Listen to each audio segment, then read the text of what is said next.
In 1518, dozens of people in Strasbourg began dancing uncontrollably in the streets, day and night, until many collapsed or died from exhaustion. No music, no reason, just chaos. Was it a disease, a curse, or mass hysteria? Discover the terrifying truth behind the dancing plague science still struggles to explain.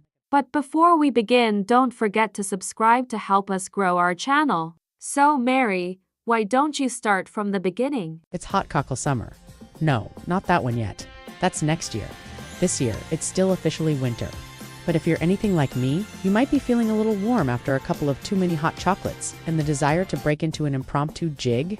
You probably won't, because you're probably watching this while sitting at your desk at work.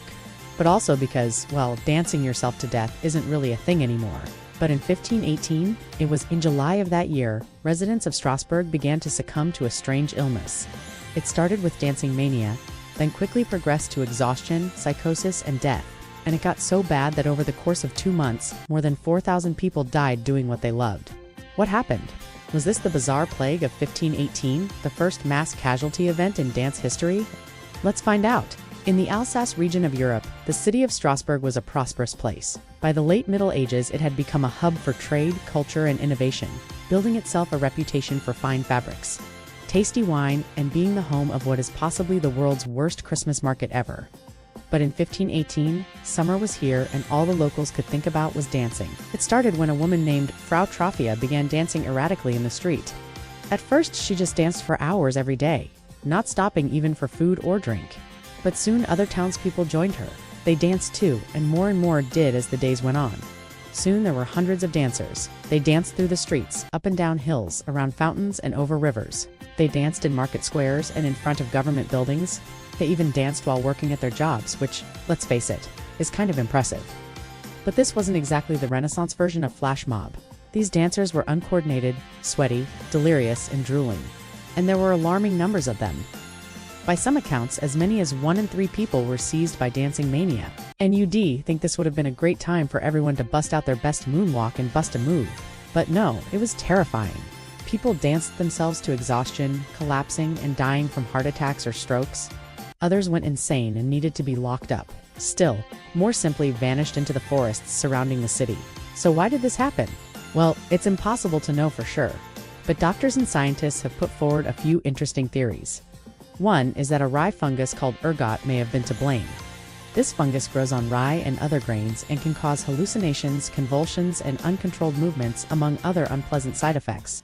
Ergot poisoning has a long history, causing everything from the Salem witch trials to the strange behavior of a certain charismatic preacher and his followers who broke away from the Catholic Church in the 16th century. It seems plausible that a tainted loaf of bread could be behind the plague. But ultimately, there is no evidence that ergot was widespread in Strasbourg, or that its consumption caused these symptoms. Another theory is that lead poisoning played a part. Lead contamination of drinking water is a common problem in old buildings where the pipes are made of lead, and there is evidence that high levels of lead were present in the water supply in Strasbourg at the time.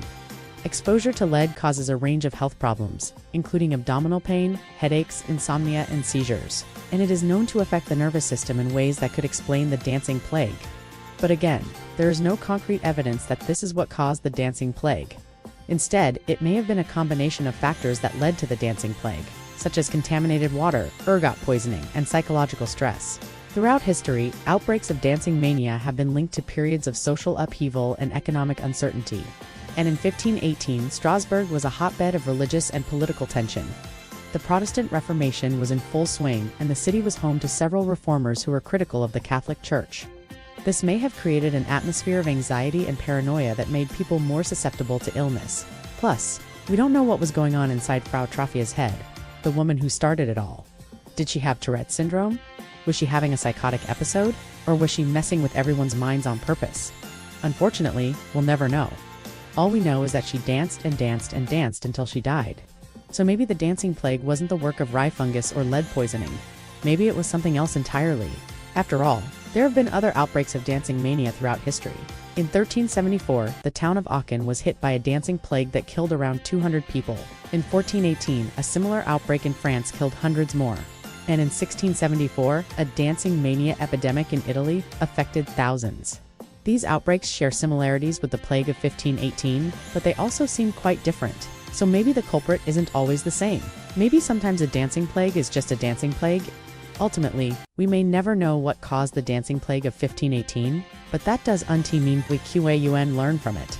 Outbreaks of dancing mania are rare, but they do happen.